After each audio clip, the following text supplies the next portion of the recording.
Welcome to the world united. Welcome to the world united. Yeah, we can go for the panel discussion now.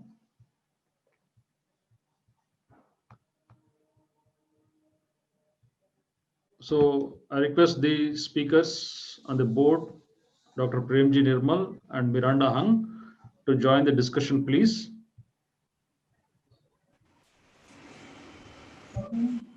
And the discussion is bridging the pockets of spiritual wisdom. Spirituality is something which is everywhere, because consciousness is everywhere.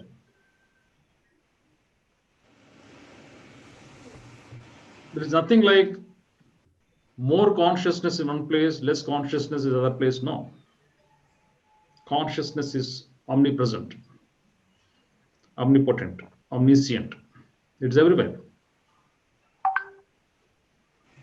In different forms, physical form and non-physical form. The mineral kingdom also has consciousness, the plant kingdom, the animal kingdom, the human kingdom.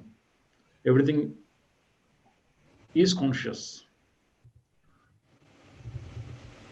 But if you observe the sciences and arts, for example, biology is a science. There is no African biology. There is no Australian biology.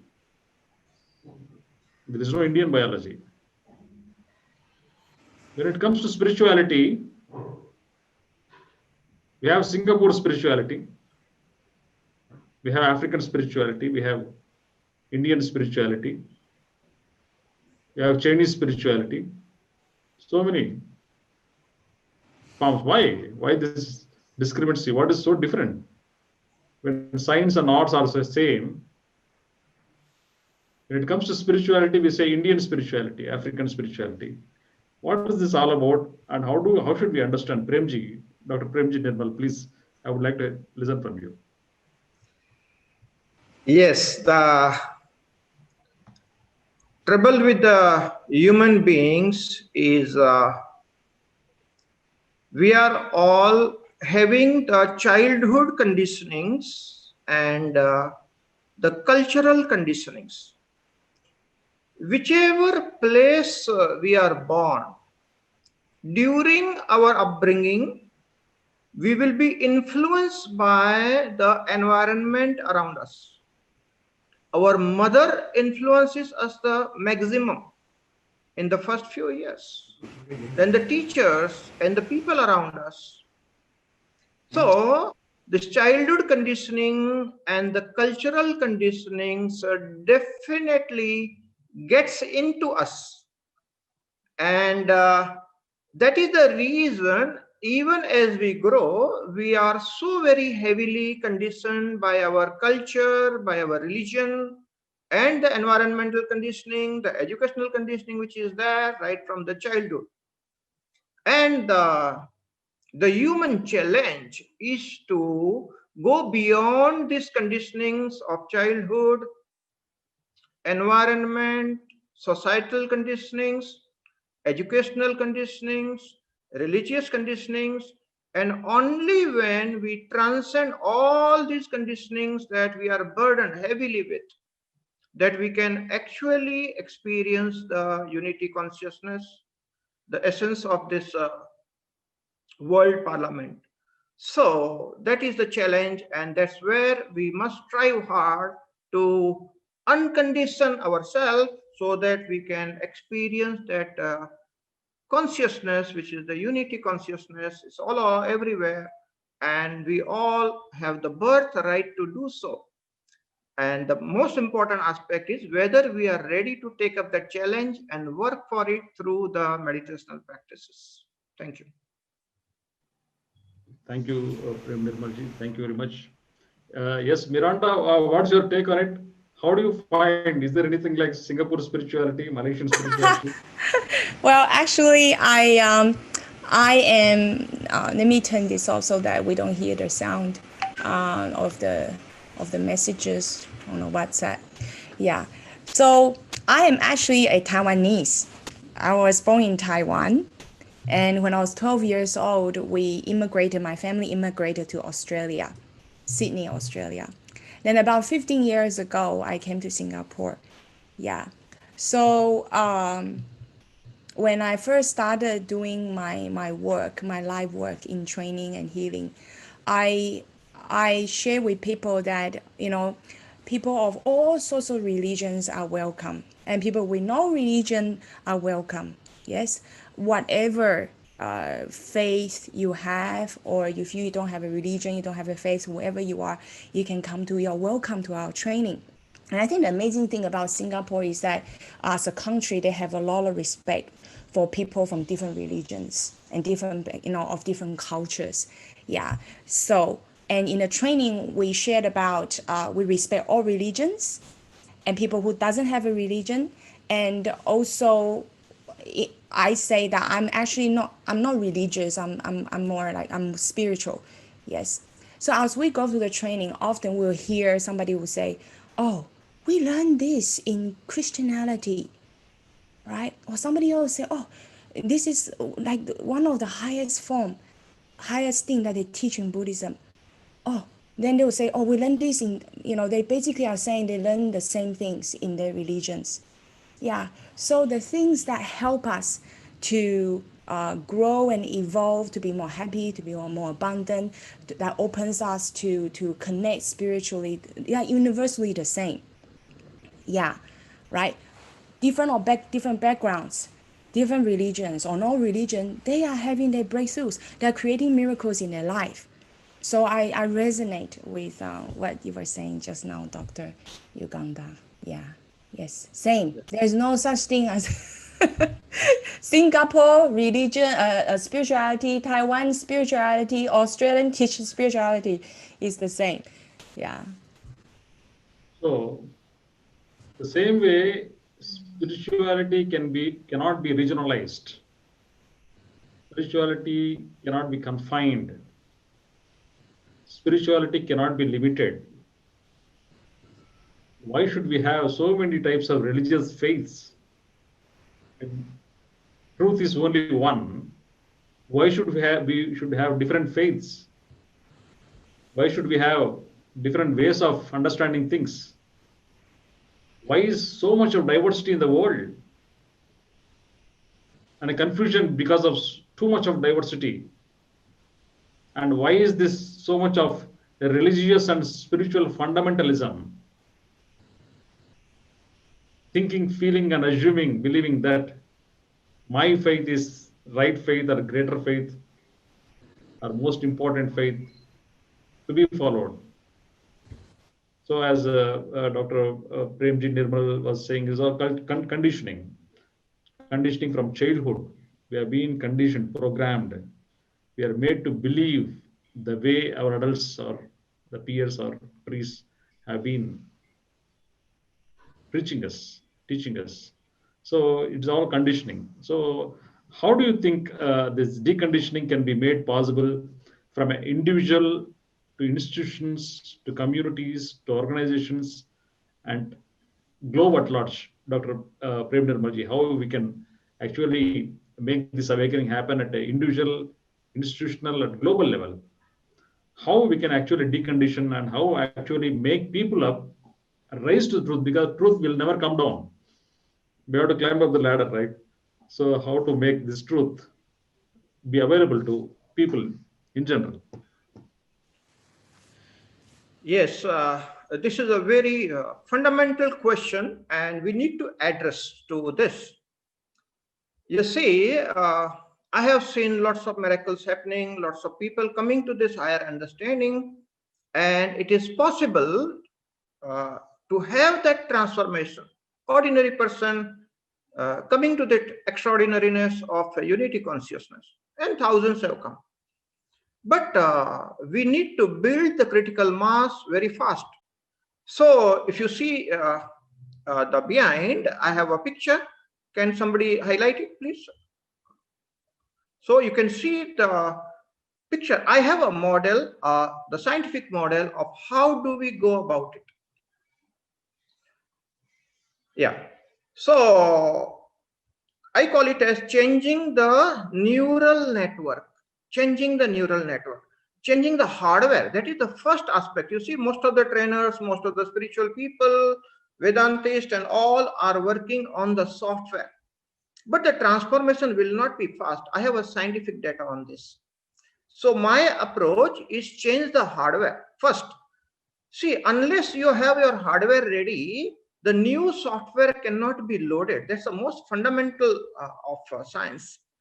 So we need to change the neural network. You can see on the left side, the neural network is not very illuminated. That is the state of an ordinary human being. On the right hand side, you see that there is so much of light, there is so much of illumination in the neural network of the person. And this is scientific, this is provable. We can actually look into this, we can get the brain maps, and this is all provable. So how does the neural network get illuminated?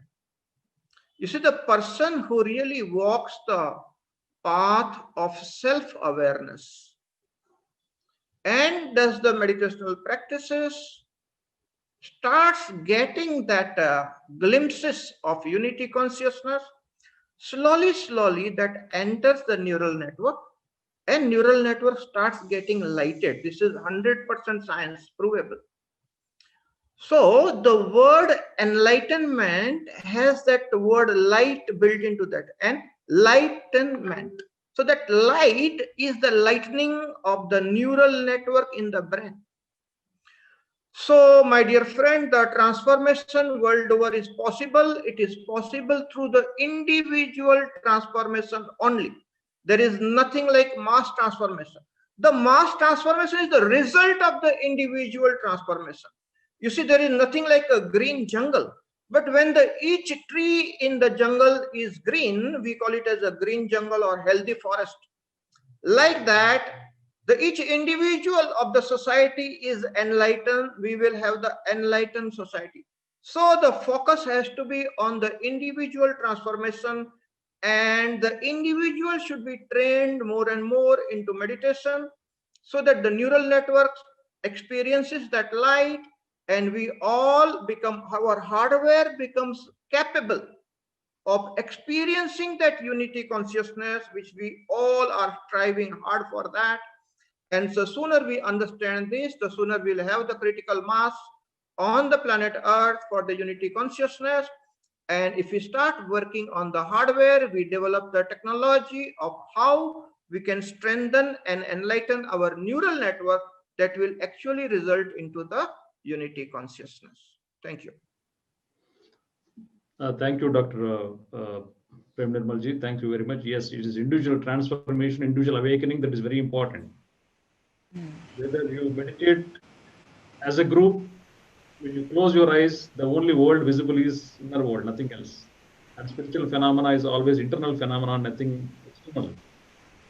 External only we can have Zoom conferences, so many symposiums, so many conferences and parliaments, but the real transformation has to be awakened from within. Of course, the external guidance, talks, sessions, whatsoever can be of great information, can be of great inspiration, but the final efforts, the final transformation is purely at the individual level. Yes. So what is your take on it, Mirinda Hung? Yes. So how do you see? How do you actually, because this vision of unity consciousness is what we have been waiting for. We all have waiting, but the whole humankind has been waiting for this unity consciousness, and how actually the people can get elevated to reach this higher dimension or higher frequency. Yeah.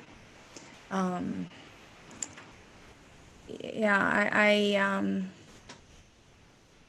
you know, I resonate with a lot of things that you, Dr. Yugandhar, is sharing, and also Dr. PREMJI was sharing. And it does start with the individual. And just now when I talked about, for example, let's see, this diagram, right? So these are the wounds. So this is the conditioning, the programming that we have, in our life, yes, by our culture, by people around us, and all this. And of course, there are other more empowering beliefs as well and emotional states as well. And all these, the more empowering one, the disempowering ones, all these forms our paradigm. This is our conditioning, this is our programming, this is our paradigm, this is my mental emotional blueprint. And so my work has been helping people to be able to learn how to become present to the paradigm, the mental emotional blueprints that has been running them, what sort of programming they have been having. Then to inquire whether this thought, this emotion is true for them. Is it really something, is it true for them? Is it really something that can empower myself and somebody else and is for the greater good? So no matter who told me this thought and this belief, it can be a very authoritative figure or somebody really credible. However, it doesn't necessarily mean it's something that is empowering to me and others and is for the greater good. Yeah. And so inquire. I feel that's very, very important. And as I change and as each person, that's why I'm passionate about what I do. Because as I change and as more and more people are able to shift into the paradigm that is about empowering each other and love and add value, and it's for the highest advantage of humankind. They get connected to what's universally powerful for everybody. Yeah.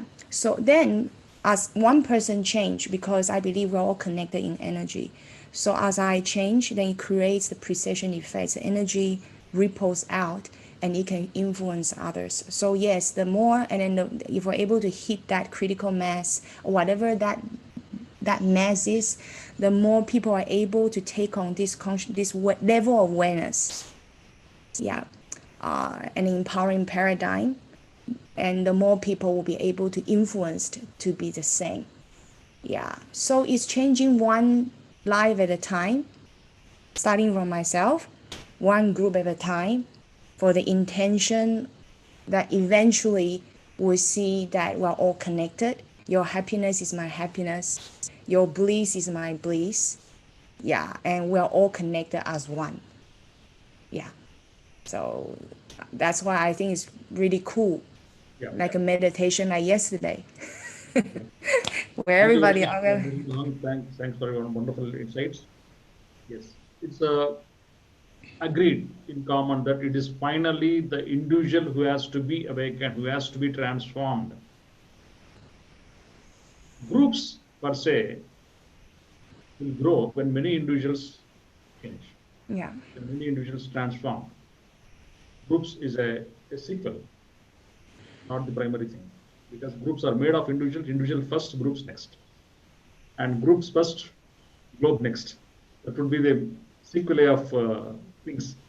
Okay, herewith I have another question from you, Dr. PREMJI NIRMAL Ji. Now, the present world, if you observe, for the size of population, 7.5 billion population, Earth has become very, very dense for the land size that we have. Some countries like India, China have become even more dense. Apart from increasing density of population, the density of various spiritual schools of thought also appears to be rising.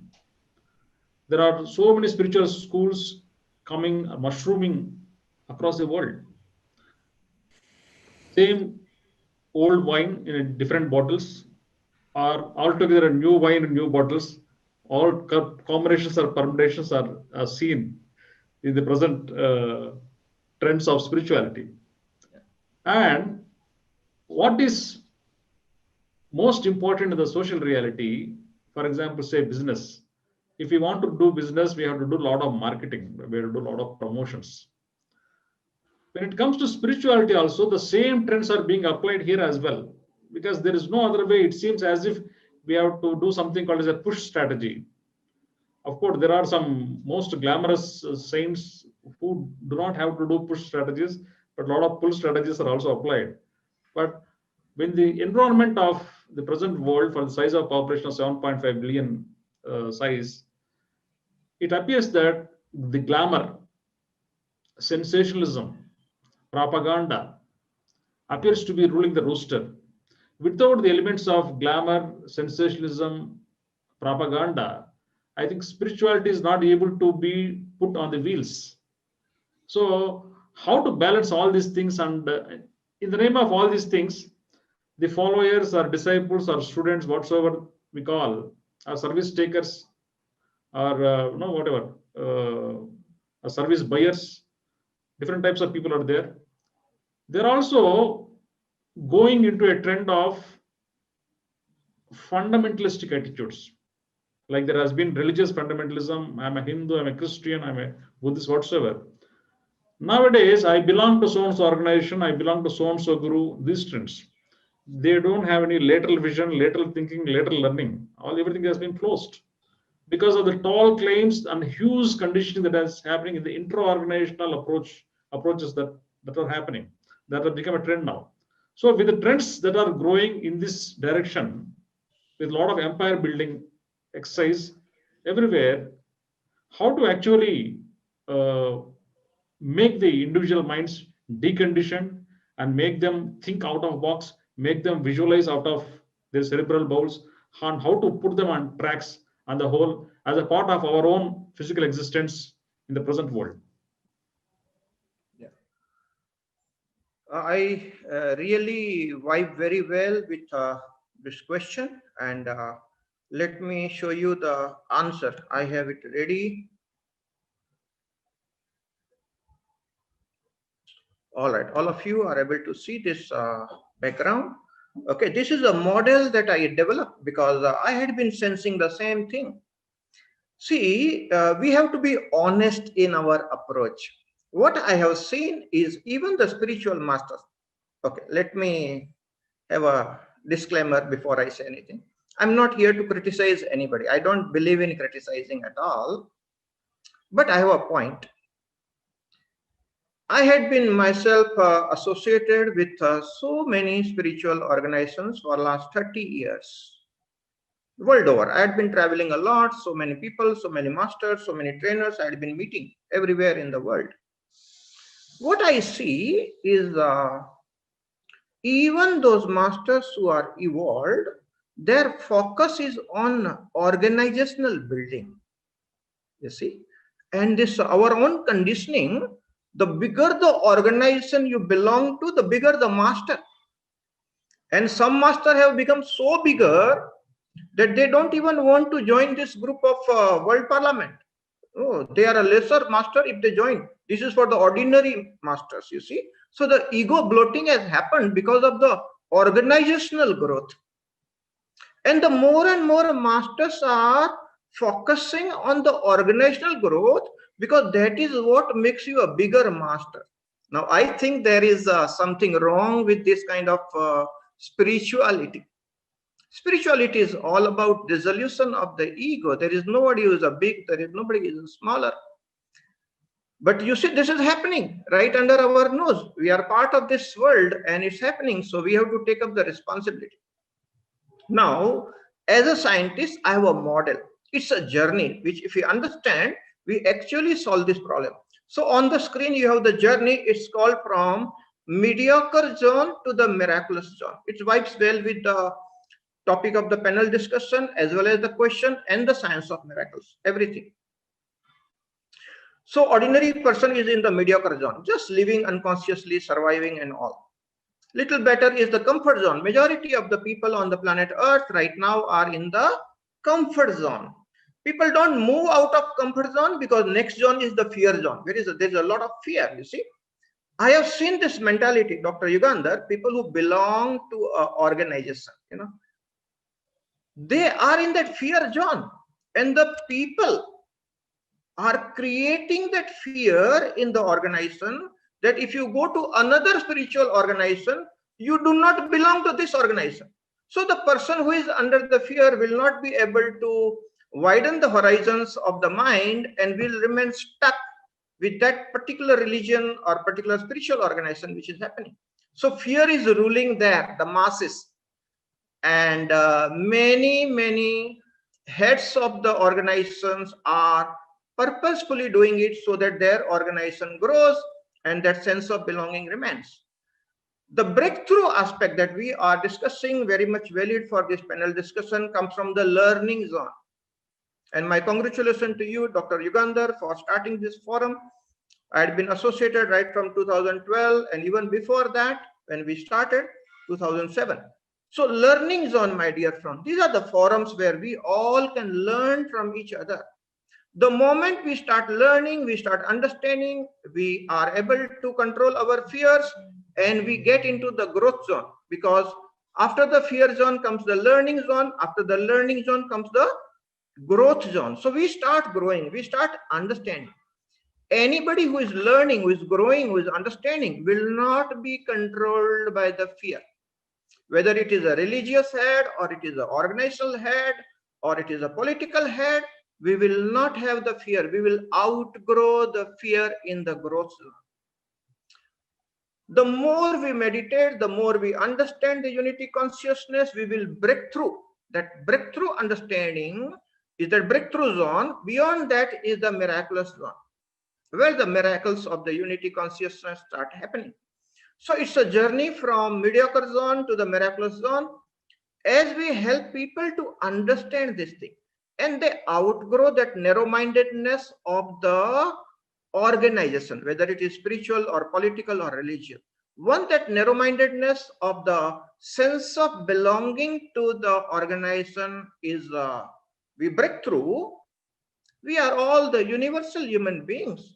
The whole universe belongs to me, and I belong to universe, and we are one. So that narrow-mindedness will go away, and that is the solution. I hope this model from mediocre zone to the miraculous zone makes it very clear. Let me see what are the stages. From mediocre zone, we move to the comfort zone, which majority of the people are. There comes the fear zone. So once we overcome the fear zone, we get into the learning zone. We start learning. That will bring about the growth. We grow to a certain level that brings about the breakthrough. And once the breakthrough in the inner domain, the inner consciousness happens, we get into the miraculous zone, where the unity consciousness is experienced. I think it's an individual journey. Every individual on the planet Earth is passing in one's own journey to these different zones. The earlier we pass, the better it is. What we need is education. More and more such forums, such as World United, we need, and more open-mindedness, collaborations. That is the word. Yes, that's the right word. You see, Dr. Yugandhar, mushrooming of the various spiritual organizations is not a bad idea. Let it mushroom. But the sooner we learn and grow up and we start collaborating, you see, that collaborations will bring about the change that we want. And when that sense of collaboration is there amongst the various spiritual organizations, I think world will be a little more better. But you see, those who are bigger, those who do not want to cooperate with the collaboration, those who want to maintain their position, those are the culprits. Okay, they should be exposed, and that's the right way. I'm sure we are going to break through with the right understanding. Yes. Thank you. I hope I have made my point clear. Yes, very clear, wonderful. With great clarity, you have given your inputs, PREMJI NIRMAL Ji. And same with you, Miranda Hung.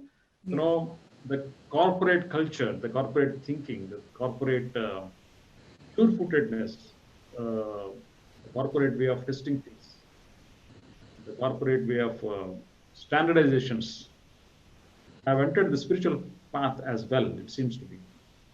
Of course, to different degrees and different forms and dimensions. But yet, you know, Dr. PREMJI NIRMAL Ji was talking about collaboration. Yes, it's good collaboration. But collaborations happening in terms of terms and conditions. Collaborations happening in terms of mutual needs, mutual serving of needs. How this can be converted into unity consciousness. Normally, when we say unity is unconditional. When it comes to collaboration, it may not be unconditional. how do you see the element of unconditionality in making the paradigm shift between so-called collaboration and so-called unity? Have anything to say? Yeah, I generally believe that to be open, yeah, to stay open. And when I close myself up to others, then generally that could be coming a lot from the fear. Yeah. So it's staying open to what other people teaches and what other people believe, and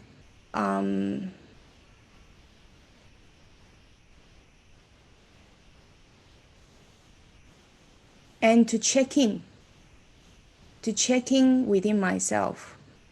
And of course, I'd love for the other organizations to be the same, to go whether I'm really serving from my heart or whether I'm serving from the disempowering side of my ego, disempowering side of disempowering way of serving my need of significance. Yeah. Or maybe the worry for money or all sorts of fear that may come in that wants to make me to be the special one, right? To be the bigger one, to be the more known one, yeah, to be the out, yeah. So I always remember this story by Buckminster Fuller.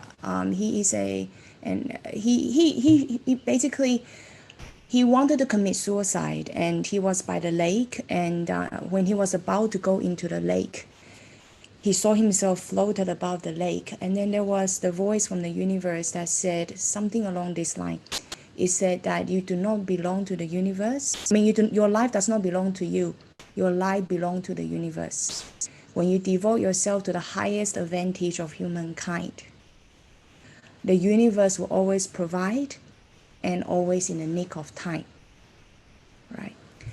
So, and then after he heard that, he went home, and for 2 years he didn't speak because he wanted, for a number of reasons, and one of the reasons because he wanted to practice to connect and hear from the universe more. Yeah, to practice to be that present, more present, to hear and connect with the universe. So when in running my own business, I check in whether this decision I'm making, whether it's serving my fear or is it coming from the heart and love and add value and truly for the highest advantage of humankind. Yeah. So when coming from this space, then to be able to work and collaborate with other teachers who also focus on the highest advantage of humankind with that kind of resonance, I think that's going to be very powerful instead of competing. Yeah. Yes, that's what I have to say. Thank you, Mirinda. Thank you very much for this wonderful and great insights. And we'll have a short break with the musical tune of Mata Tejomai. She's here. We are very fortunate to have her here. So after this tune, we are going to have, and we are going to move on to the next session, spirituality and environment.